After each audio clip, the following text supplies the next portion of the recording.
Rakyat sekarang ini punya prinsip kelihatannya apapun partainya, bagi rakyat yang penting pilihannya adalah Anies Baswedan.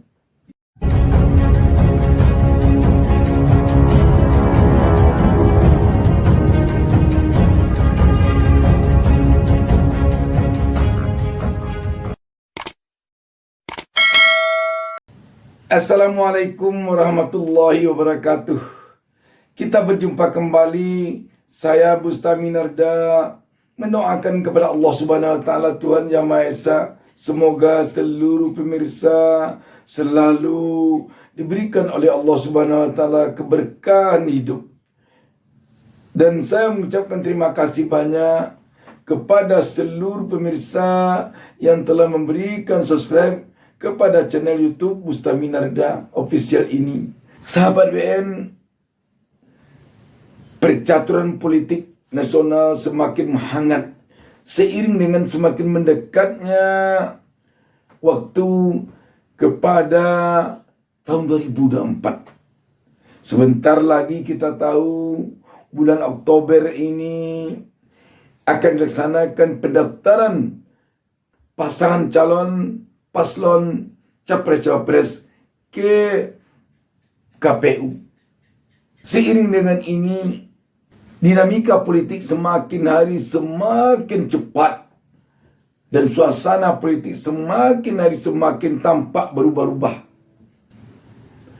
Satu hal yang tampaknya bertahan sekarang ini adalah harapan rakyat Republik Indonesia kepada Anies Baswedan sebagai tokoh pembawa perubahan. Ini tampaknya sekarang yang tetap bertahan, karena memang rakyat sangat mengharapkan terjadinya perubahan pada Pilpres 2024 mendatang. Kenapa kepada Anies Baswedan tertompangnya harapan rakyat sekarang ini?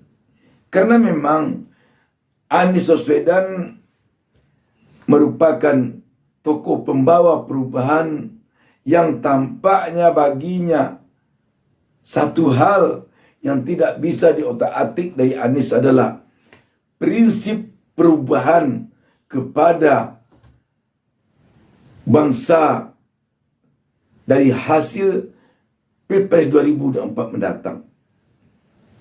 Bagi rakyat kelihatannya sekarang ini tidak peduli dengan partai apa Anies maju, dengan partai apa Anies mendaftar ke KPU. Yang penting bagi rakyat sekarang Anies bisa mereka pilih nanti di TPS. Ini kelihatannya. Yang penting bagi rakyat sekarang ini Anies bisa nanti memimpin bangsa dan negara ini sebagai Presiden Republik Indonesia untuk tahun 2024-2029. Rakyat sudah tidak tahan lagi dengan kondisi yang ada saat ini. Terutama sekali kondisi ekonomi. Kondisi ekonomi sekarang ini benar-benar dirasakan oleh rakyat betapa sulitnya. Di tengah-tengah pemerintah sekarang ini selalu mendengung-dengungkan bahwa kondisi ekonomi telah tumbuh, tetapi rakyat biasa, rakyat jelata merasakan betapa pahitnya ekonomi. Di tengah-tengah terjadinya PHK, di tengah-tengah sulitnya lapangan kerja, di tengah-tengah undang-undang tenaga kerja sekarang ini terasa oleh rakyat sungguh tidak berpihak kepada mereka. Demikian pula saat ini rakyat merasakan betapa efek dari korupsi ini telah menyengsarakan mereka. Dengan adanya korupsi, uang yang aturannya bisa untuk rakyat tetapi lenyap ke kantong koruptor. Ini menyakitkan bagi rakyat. Kenapa ini terjadi? Rakyat melihat ini terjadi memang karena revisi undang-undang KPK yang membuat KPK menjadi lemah. Padahal KPK inilah benteng terakhir untuk memberantas korupsi secara real. Inilah satu-satunya lembaga yang kerjanya hanya memberantas korupsi. Hanya KPK ini. Kalau kejaksaan, kalau Polri, dia banyak tugas lain selain tugas memberantas korupsi. Tetapi KPK khusus hanya tugasnya memberantas korupsi. Dan uang yang digelontorkan oleh rakyat untuk membiayai KPK ini sangat besar. Pendapatan dari para komisioner dan orang-orang yang bertugas di KPK bukan sedikit, bukan kecil. Kenapa? Karena begitu besar perhatian rakyat kepada KPK untuk bisa memberantas korupsi. Namun di tengah-tengah gonjang-ganjing KPK sekarang ini yang banyak sebutan negatif daripada positif dari publik terhadap KPK, membuat rakyat jadi kecewa. Karena itu rakyat sangat menginginkan adanya perubahan ke depan. Dan perubahan itu tampaknya hanya ada pada komitmen Anies Baswedan. Demikian juga dengan hal-hal lain seperti demokrasi yang indeksnya menurun. Karena itu sahabat BN, rakyat sekarang ini punya prinsip kelihatannya apapun partainya, bagi rakyat yang penting pilihannya adalah Anies Baswedan. Sebab di dalam Pilpres yang dipilih bukanlah partai, yang dipilih adalah figur. Karena itu figur Anies Baswedan inilah nanti yang akan menjadi pilihan rakyat, bukan partai yang mengusungnya, bukan partai yang mendukungnya. Taruhlah sekarang ini Partai Demokrat tidak lagi mengusung Anies, tidak lagi mendukung Anies. Tetapi kita yakin rakyat yang selama ini berada pada Partai Demokrat tetap akan menjatuhkan pilihannya pada Pilpres nanti kepada Anies Baswedan.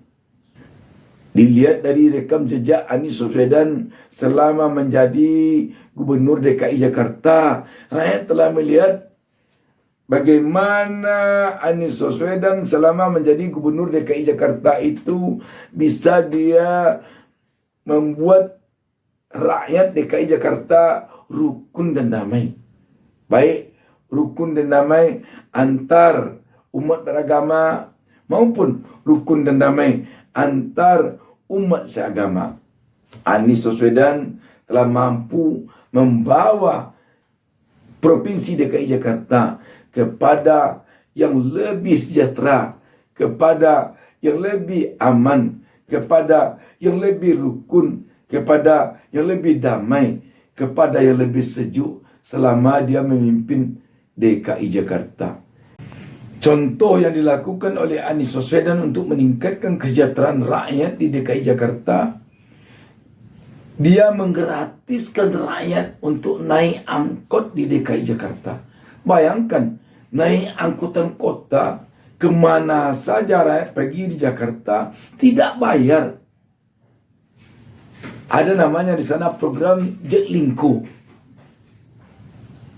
Tidak bayar. Angkotnya bagus, bersih, sopirnya ramah. Bayangkan tidak bayar. Di mana sekarang di dunia ini ada yang rakyatnya tidak membayar naik angkot, dibayarkan oleh pemerintahnya? Di mana? Di Jakarta hanya adanya. Upah minimum provinsi yang terbesar di Indonesia ini di DKI Jakarta.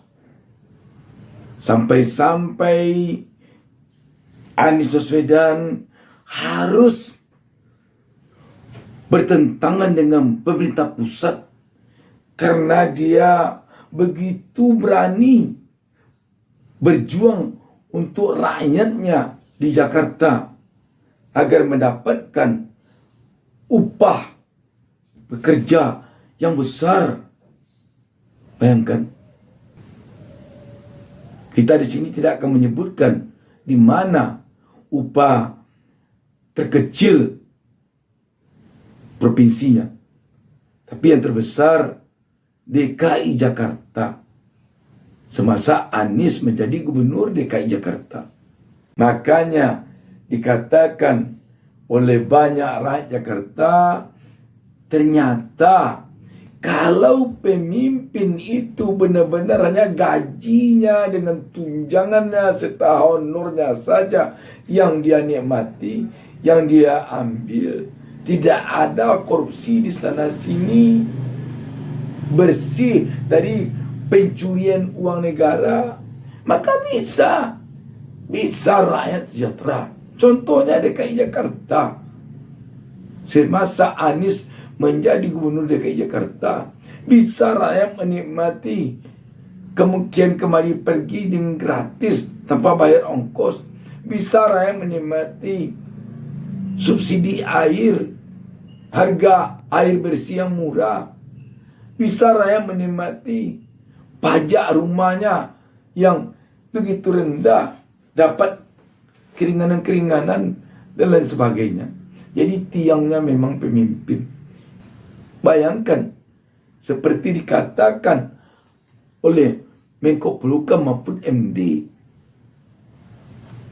jika satu sektor pertambangan saja yang tidak korup di negara ini, rakyat di negara ini mulai dari yang baru lahir sampai yang akan mati besok pagi dapat uang gratis atau cuma-cuma dari negara sebesar 20 juta per bulan.